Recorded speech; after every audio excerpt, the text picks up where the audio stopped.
राम जी को संदेश। हनुमान जी लौटकर आए तो राम जी ने हृदय से लगा लिया सीता जी का समाचार जाना तो पूछा कि जानकी जीवित कैसे है। वनवास के समय तो कहती थी कि आपके वियोग में मेरे प्राण न रहेंगे। हनुमान जी ने कहा, भगवान, कोई वस्तु किसी कक्ष में रखकर यदि दरवाजा भली प्रकार से लगा दिया जाए तो चोर उसे कैसे चुराए, तथा दरवाजे पर ताला भी लगा हो और बाहर दो पहरेदार भी हों, तब तो चोरी होना असंभव ही है। सीता जी के प्राण तो निकलने को तैयार ही खड़े हैं, पर आपका निरंतर ध्यान करती हैं। यही दरवाजा है।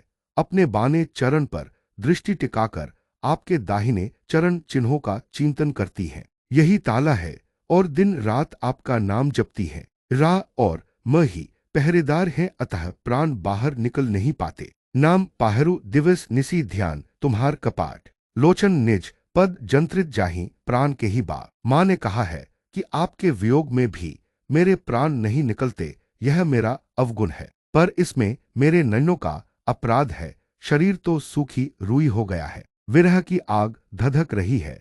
श्वास की धौंकनी उस आग से इस शरीर को जलाना चाहती है, पर नेत्र बाधा डालते हैं कि हम राम जी को देखे बिना जाना नहीं चाहते।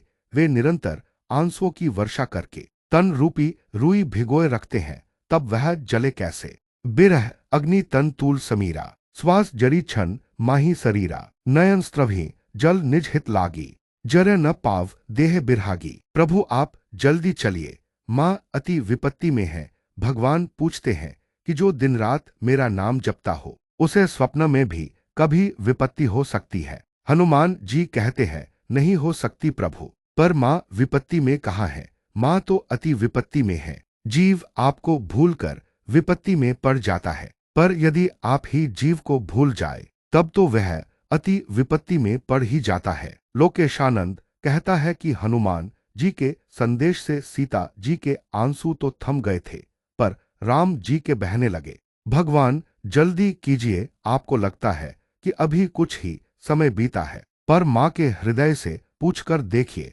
कितने कल्प बीत गए। निमिष निमिष करुणानिधि जाई कल्प सम बीती, बेगी चली प्रभु आने भुजबल खलदल जीती।